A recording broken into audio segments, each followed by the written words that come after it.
ದಾವಣಗೆರೆ 11ನೇ ಸುತ್ತಿನ ಮತ ಎಣಿಕೆ 7,000 ಮತಗಳ ಮುನ್ನಡೆಗೆ ಬಂದ್ರು ಸಮರ್ಥ್.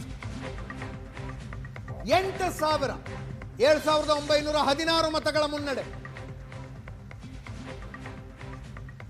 ಮೊದಲ 7 ಸುತ್ತು ಬಿಜೆಪಿ ಮುನ್ನಡೆಯಲ್ಲಿದ್ದರೆ ಆ ನಂತರದ 4 ಸುತ್ತುಗಳಲ್ಲಿ ಕಾಂಗ್ರೆಸ್ ಮುನ್ನಡೆ. 7,916 ಮತಗಳ ಮುನ್ನಡೆ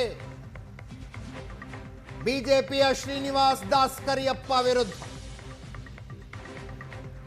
ಮುಸ್ಲಿಂ ಮತಗಳು ಕೈ ಕೊಟ್ಟಿಲ್ಲ ಕಾಂಗ್ರೆಸ್ಸಿಗೆ, ಅಟ್ಲೀಸ್ಟ್ ಅಂದುಕೊಂಡಷ್ಟು ಕೈ ಕೊಟ್ಟಿಲ್ಲ. ಮುಸ್ಲಿಂ ಬಹುಸಂಖ್ಯಾತ ವಾರ್ಡ್ಗಳ ಎಣಿಕೆಯಲ್ಲಿಯೇ ಕಾಂಗ್ರೆಸ್ ಮುನ್ನಡೆಗೆ ಬಂತು.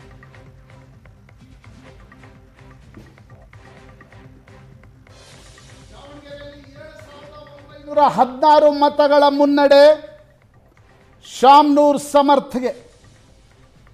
ಮುಸ್ಲಿಂ ಮತಗಳ ವಿಭಜನೆ ಆಗತ್ತೆ, ಕಾಂಗ್ರೆಸ್ಗೆ ನಷ್ಟ ಆಗತ್ತೆ, ಸಾಕಷ್ಟು ಚರ್ಚೆಗಳು ನಡೆದಿದ್ವು. ಮುಸ್ಲಿಂ ನಾಯಕರ ನಡುವಿನ ತಿಕ್ಕಾಟವನ್ನು ಕೂಡ ನಾವು ನೋಡಿದ್ವಿ. ಜಬ್ಬಾರ್ ಮೇಲೆ ಕ್ರಮ ಆಯಿತು, ನಜೀರ್ ಮೇಲೆ ಕ್ರಮ ಆಯಿತು, ಜಮೀರ್ ಅಹಮದ್ ಖಾನ್ ಅವರ ಮೇಲೆ ಕ್ರಮ ಆಗಬೇಕು ಅಂತಕ್ಕಂಥದ್ದನ್ನು ಸಲೀಂ ಅಹಮದ್, ರಿಜ್ವಾನ್ ಅರ್ಷದ್ ಹೇಳ್ತಾ ಇದ್ರು. ಆದರೆ ದಾವಣಗೆರೆಯಲ್ಲಿ ಶಾಮ್ನೂರ್ ಸಮರ್ಥ್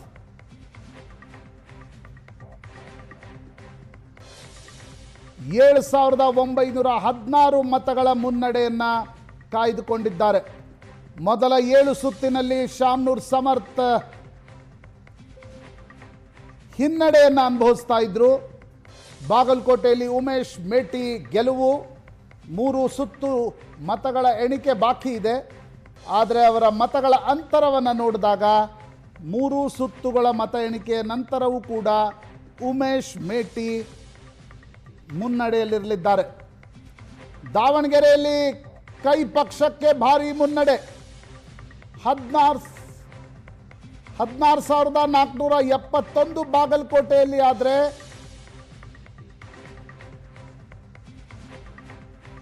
ದಾವಣಗೆರೆಯಲ್ಲಿ 8,900 ಮತಗಳಿಂದ ಶಾಮ್ನೂರ್ ಸಮರ್ಥ್ ಮುನ್ನಡೆಯಲ್ಲಿದ್ದಾರೆ. 2 ಬೈ ಎಲೆಕ್ಷನ್ಸ್ಗಳು ಕಾಂಗ್ರೆಸ್ ಗೆದ್ದುಕೊಂಡಿದೆ ಕಂಫರ್ಟಬಲ್ ಆಗಿ. 2023ರಲ್ಲಿ ಕಾಂಗ್ರೆಸ್ ಅಧಿಕಾರಕ್ಕೆ ಬಂದ ನಂತರ 5 ಉಪಚುನಾವಣೆಗಳು ನಡೆದಿವೆ. 5 ಉಪಚುನಾವಣೆಗಳಲ್ಲಿ ಕಾಂಗ್ರೆಸ್ ಗೆಲುವನ್ನು ದಾಖಲಿಸ್ತಾ ಇದೆ. ಚನ್ನಪಟ್ಟಣ, ಸಂಡೂರು, ಶಿಗ್ಗಾಂವ್ನಲ್ಲಿ ಕಾಂಗ್ರೆಸ್ ಭರ್ಜರಿ ಗೆಲುವು ದಾಖಲಿಸಿತ್ತು. ಬಾಗಲಕೋಟೆಯಲ್ಲಿ ಈಗಾಗಲೇ ಉಮೇಶ್ ಮೇಟಿ ಗೆಲುವು ನಿಶ್ಚಿತವಾಗಿದೆ. ದಾವಣಗೆರೆಯಲ್ಲಿ ಶಾಮ್ನೂರ್ ಸಮರ್ಥ್ ಮುನ್ನಡೆಯಲ್ಲಿದ್ದಾರೆ. ಉಮೇಶ್ ಮೇಟಿ, ಮಲ್ಲಿಕಾರ್ಜುನ್ ಮೇಟಿ, ಬಾಯಕ್ಕ ಮೇಟಿ, ಅಕ್ಕಮಹಾದೇವಿ ಇವರೆಲ್ಲರ ನಡುವೆ ಟಿಕೆಟ್ಗಾಗಿ ಪೈಪೋಟಿ ಇತ್ತು.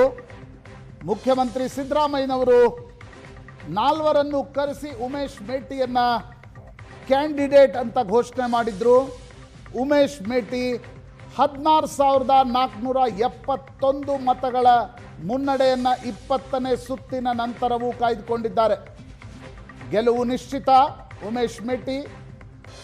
ಯಾಕಂದರೆ 3 ಸುತ್ತಿನ ಮತಗಳನ್ನು ಲೆಕ್ಕ ಹಾಕಿದರೆ ಅದಕ್ಕಿಂತ ಜಾಸ್ತಿ ಮುನ್ನಡೆ ಉಮೇಶ್ ಮೇಟಿ ಅವರದು ಬಾಗಲಕೋಟೆ ಕ್ಷೇತ್ರದಲ್ಲಿದೆ. ಜನರಲ್ ಇಲೆಕ್ಷನ್ಸ್ನಲ್ಲಿ 2023ರಲ್ಲಿ ವೀರಣ್ಣ ಚರಂತಿಮಠ್ ಮತ್ತು ಉಮೇಶ್ ಮೇಟಿ ತಂದೆ HY ಮೇಟಿ ಅವರ ನಡುವಿನ ಮತಗಳ ಅಂತರ 5,888 ಮತಗಳ ಅಂತರ ಇತ್ತು. ಯಾವತ್ತಿಗೂ ಕೂಡ ಬಾಗಲಕೋಟೆ ಕ್ಷೇತ್ರ ಕಡಿಮೆ ಮತಗಳ ಅಂತರದಿಂದ ಒಮ್ಮೆ ಮೇಟಿ, ಒಮ್ಮೆ ಚರಂತಿಮಠ್ ಗೆಲುವು ದಾಖಲಿಸ್ತಾ ಇದ್ರು. ಆದರೆ ಬೈ ಇಲೆಕ್ಷನ್ಸ್ನಲ್ಲಿ 16,471 3.5 ಪಟ್ಟು ಜಾಸ್ತಿ ಮತಗಳ ಅಂತರದಿಂದ ಉಮೇಶ್ ಮೇಟಿ ಗೆಲುವು. ಬಾಗಲಕೋಟೆಯಲ್ಲಿ ಉಮೇಶ್ ಮೇಟಿ ಗೆಲುವು ನಿಶ್ಚಿತ.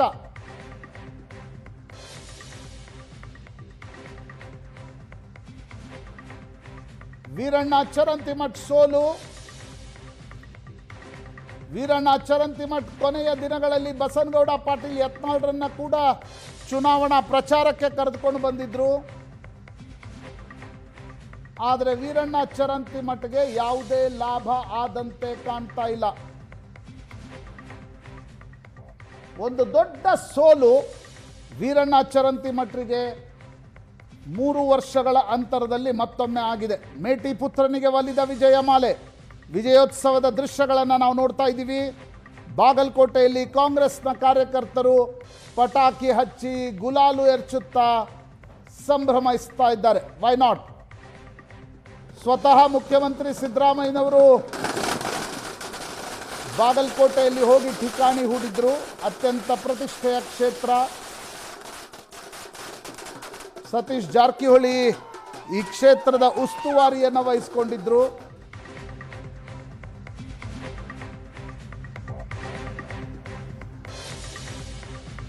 ಪಶ್ಚಿಮ ಬಂಗಾಳದಲ್ಲಿ ಚುನಾವಣಾ ಆಯೋಗದ ವೆಬ್ಸೈಟ್ ಪ್ರಕಾರ 173 ಕ್ಷೇತ್ರಗಳಲ್ಲಿ ಬಿಜೆಪಿಗೆ ಮುನ್ನಡೆ.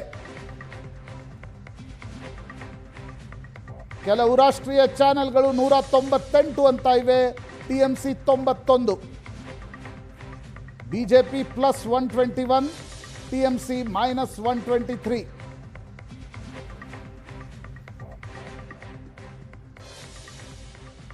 ಚುನಾವಣಾ ಆಯೋಗದ ವೆಬ್ಸೈಟ್ನಲ್ಲೂ ಕೂಡ ಬಿಜೆಪಿಗೆ ಭಾರಿ ಮುನ್ನಡೆ.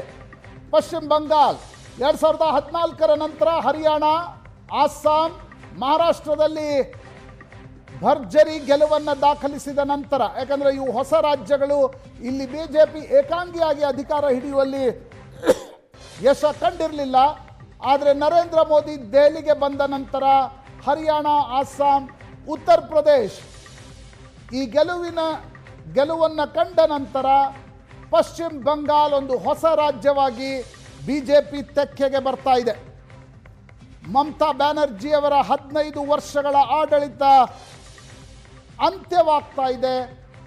ಕಾಂಗ್ರೆಸ್, ಎಡಪಕ್ಷಗಳು, ತೃಣಮೂಲ್ ಕಾಂಗ್ರೆಸ್ನ ನಂತರ ಬಿಜೆಪಿಗೆ ಒಂದು ಭರ್ಜರಿ ವಿಜಯ ಪಶ್ಚಿಮ ಬಂಗಾಳದಲ್ಲಿ. ಕಮ್ಯುನಿಸ್ಟರ ನಾಡಿನಲ್ಲಿ ಬಿಜೆಪಿಯ ಕಮಲ ಅರಳುತ್ತಾ ಇರೋದು ಬಿಜೆಪಿಗೆ ಒಂದು ದೊಡ್ಡ ಸೈದ್ಧಾಂತಿಕ ವಿಜಯ ಕೂಡ ಹೌದು.